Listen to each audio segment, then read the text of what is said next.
Hi everyone, we are the Vera Institute group, and we explored the link between K 12 education and mass incarceration before and after COVID 19. So, first of all, what is the Vera Institute? So, the Vera Institute of Justice is a nonprofit founded in 1961 that focuses on reforming the criminal justice system. The organization uses data, research, and advocacy to expose systemic injustices and promote alternatives to mass incarceration. Its core mission is to end the criminalization of poverty and race by collaborating with communities to create and enact new policies and programs. These efforts aim to lower incarceration rates and build a more equitable legal system.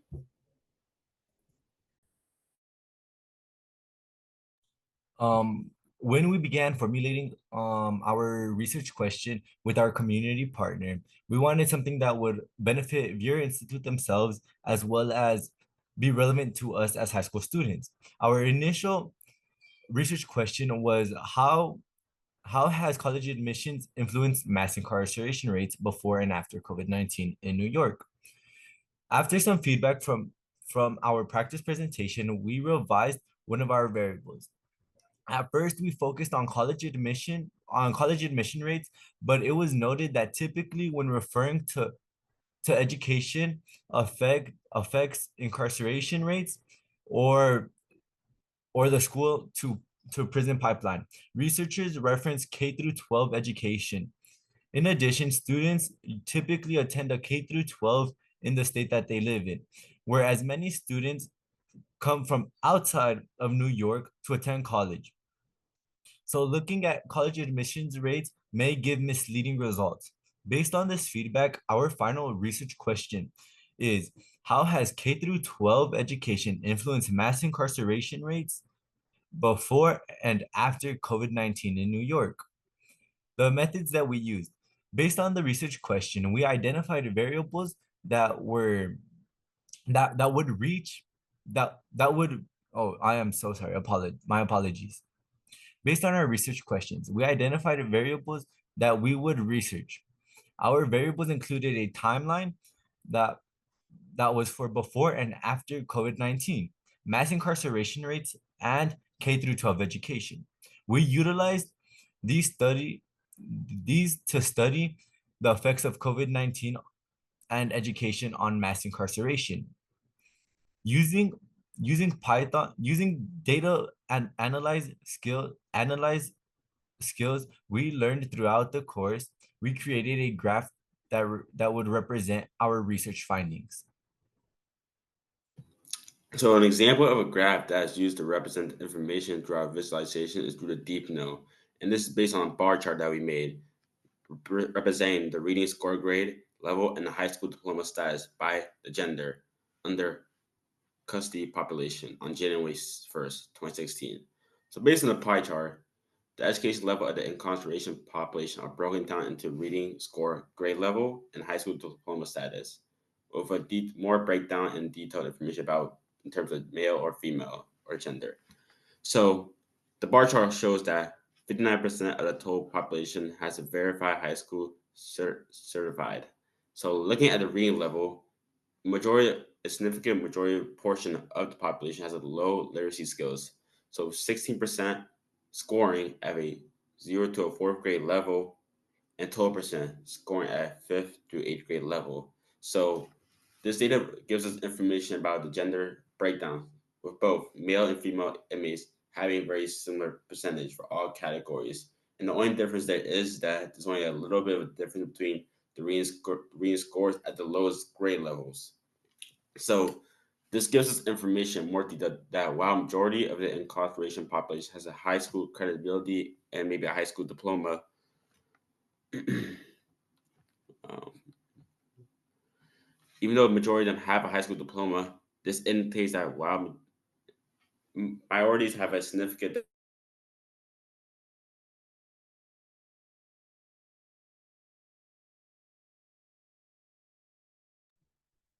Uh-oh, I think we lost Joel. case level of prisoners in New York in 2024 shows that majority of it, which is 59.6%. Joel, I'm so sorry. We lost you for like a minute there. Do you mind going back just a second to repeat what you said? Because we lost you for a second. Oh, to the pie chart part? To write about, yeah, to the pie chart. If you could just start from the beginning of that part. Oh, sorry. Okay. So another example of a chart that we have to improve our information visualization, we have a pie chart that's distributive of education levels across all faculties. So based on the pie chart, the education level of prisoners in New York in 2024 shows that the majority of the group, 59.6%, have a high school diploma or HSE.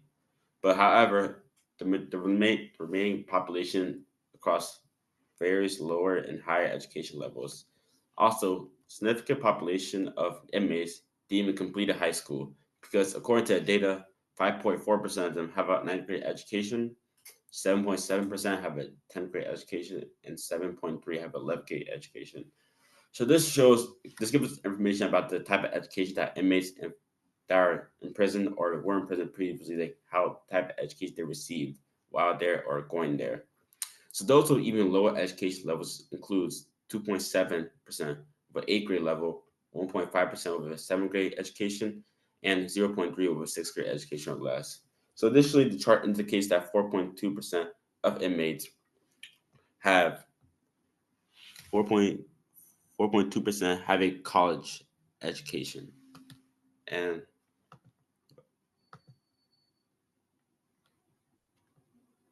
there we go. The chart indicates that 4.2% of inmates have some of a college education, while 7% have an education that is not listed or coded. So for this also, we had a power map. We made a power map through, and this is our team power map. So this shows about like the information of the status of who has more support, less support, against, or supports. So for the first bar, nonprofit organizations, example, the Vera Institute, they have more power and support. And somebody that has support but less power are the teachers, parents, students, formerly incarceration people, and prisoners because they don't have like control over the education they receive. They can make the decision themselves. So they have less power in terms of what kind of education they have and the opportunities they have. And somebody that's against and has less power are lower income people because they don't have the support or resources they need to receive the support to help guide them through their education level or like which type of education to pursue because there's a lot of options in this economy like trade school, going to the military, or going to college. Because so this makes them like indecisive or like not want make them like rethink about their mind about what type of education they want to pursue and take their time with the limited resources they have outside of school. So we created some stakeholders about this information. So for the first part, students, mostly all this is okay for students, the for education, because students go to school every day, elementary, middle, high school, and potentially college, to help them provide them with a good education in their career when they start working a 9 to 5 job or when they continue to pursue a better career for themselves or masters. And teachers, I feel like there's for education also because they play an important role in plays in terms of the student mindset of wanting to go to school and teaching the subjects that the students need to be successful based on their career field of interest. And also parents. Parents parents want their child to succeed because they come immigrate to the US from a different country and they want to help their kids and support them and they want them to be successful and be better than them to help them provide them when they become successful. Another thing is about prisoners.